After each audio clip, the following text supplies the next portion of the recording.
Yes, nerdy, welcome back on board the all-new X-Plane 12. You know, the flight simulator just came out yesterday, pretty much. It's the successor of the X-Plane 11 that came out 5 years ago. And well, what a desperately needed update this was. We've got quite a few more features here. In my review video, we already found out, well, they have done some pretty big improvements. Like, you know, things like the 3D tree, something that was definitely missing, or like, you know, new aircraft like this one. But everybody, to be pretty realistic, well, we also figured that in order for this flight simulator to at all keep up with the Microsoft Flight Simulator with their, you know, satellite scenery and all that stuff, you will have to install lots and lots of add-ons. You really have to work on your flight simulator to make it better. And let me tell you, this will not be a cheap ride. Yes. The good thing about X-Plane pretty much has always been, though, that, you know, add-ons don't really have to be upgraded that much in order for it to work from, for example, X-Plane 11 to X-Plane 12. In fact, there are some X-Plane 10 planes that work on X-Plane 11 and that will probably work on X-Plane 12 as well, because, you know, it uses the same data base and stuff, which definitely means that, well, we won't have to wait long for add-ons and especially updates. In fact, we've already got a few add-ons where you can buy, like Muscat Airport, which I didn't expect to be one of the first airports to be added in, but yes. But no, for today's video, I found some very much more interesting add-ons. For example, everybody, the A320 from Flight Factor. The proper A320, you can now buy this here for 90 bucks, and it's in the X-Plane 12 extended beta. So yes, we really didn't have to wait long for add-on planes to come out. Very much unlike the Microsoft Flight Simulator. Anyway, besides the A320, I also decided to buy this Telluride Regional Airport UHD here also for X-Plane 12, just to get the full maximum experience. Let's do this. All right, new flight here, Telluride, there we go. Let's try the A320 214. We've got a few liveries included here, one of which is Ryanair, which makes no sense at all. You know, it kind of ruins the professionalism of Flight Factor. But everybody, it's time to spawn in. Oh.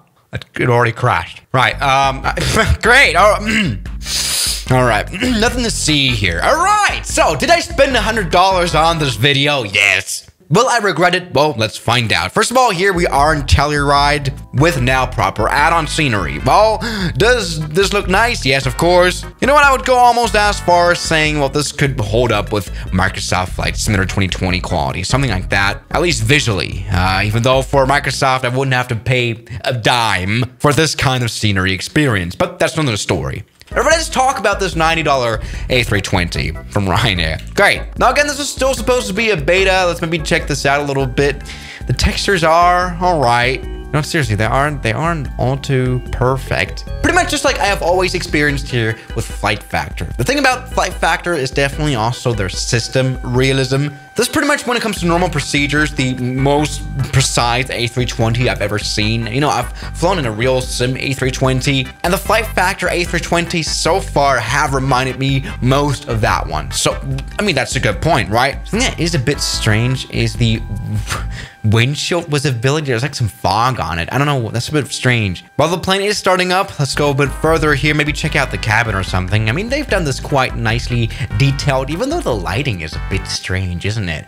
This doesn't look like 2022, does it? Anyway, what doesn't work, by the way, is the circuit breakers, like at all, which is a bit disappointing. I mean, let's talk realism. Also, the textures of the cabin itself aren't that great either, but who really cares, right? This is definitely so flyable. That is for sure. Anyway, here, looking, let's start up the systems here. Oh yeah. Hear that fan noise? That is so A320. I mean, you know, that's really, I mean, the sound design itself, so realistic, so worth $90. I mean, come on. I'm not trying to advertise. It didn't pay me. I paid them. All right, anyway, let's get the inertial reference system aligned here. Yep, this is pristine. IRS initialization, absolutely beautiful. I mean, look how deep you can go into the systems here. Yeah, these guys really don't miss, right? Right, but anyway, I mean, we can turn this plane on, but you know, this is quite self-explanatory. Yeah, turn off the external power. Great one. Alrighty, so welcome to midair with our A320. Now, by the way, of course, I'm running this on max graphics. I could see my computer lag there for a second, but it's kind of gone now. This is, of course, quick and responsive. Everybody, and welcome to the quick and responsive A320. We're now in the cockpit. We're downtown to get this plane ready for landing. All right, something we can still hear is the very nice sounds. We've got a terrain warning that is a bit annoying here. I mean, I'm aware that there's mountains here in the mountain regions of Colorado, right? But yeah, all right, it's coming for a bit of a landing. By the way, something that has not ever been quite as nice as Microsoft has been the roads. Look at the roads. This still doesn't come close to Microsoft. I just realized. I'm sorry to say that. Anyways, maybe try to come in for a landing here. Shut up. All right, I'm not quite sure about all the retards here. What am I saying? Right, that's been a nice landing. Good one. Pretty good for Ryanair, for sure. What is this? You're right. And something X-Plane Flight Simulator always excels in is the replay mode. All right, come on, check this out. Check this out. Yes! For some reason, we cannot hear any engine sound here with this add-on here. But everybody, the Ryanair A320 has touched down successfully. Now, of course, it's time also to try out some new weather stuff here that we've added now in. Maybe try to storm weather. Because weather phenomenons here in the sky have definitely been worked on. Also, we've got a wet reflective runway, which always looks nice. And I love reflective things. Anyway, here's our thunderstorm, which is not very much a thing. I wanted to see rain, idiot. Come on, yeah, severe precipitation. There we go. All right, there's still no severe. Where's the severe precipitation? Idiot. I can see the clouds are in a bit of a beta state. I mean, we've got a big cumulonimbus here on an overcast coverage here, which doesn't show at all. So that is a bit weird. Anyway, the reason I'm talking about weather so much is, well, that is something I'm worrying about a little bit when it comes to, you know, these add-on sceneries like this here in Telluride. Of course, we're using satellite scenery here. And well, what happens in the winter here in the mountains? Well, of course, there's snow. And well, the question definitely is now, well, how are you going to implement snow into these textures? Come on, just change it to winter time. There we go. Oh.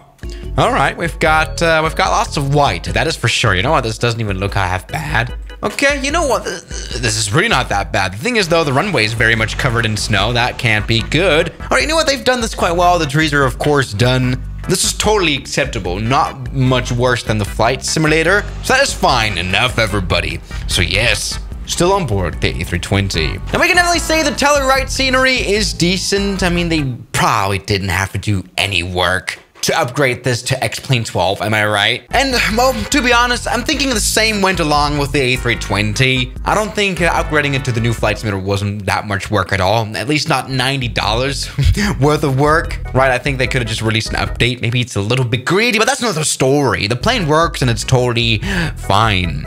So already that is kind of the first add-on, the first airliner that we have added for the flight simulator. And the first scenery, by the way, though, this is not a scenery, this is Courchevel. It almost looks somewhat close to the real Courchevel. This basically is something that still sucks about this thing, you know. I mean, Microsoft looks pristine out of the box, right? Yes, definitely our wallets will suffer over the next few months. And on that one, I'm going to say thank you so much for watching today's video, and I'll see you guys tomorrow.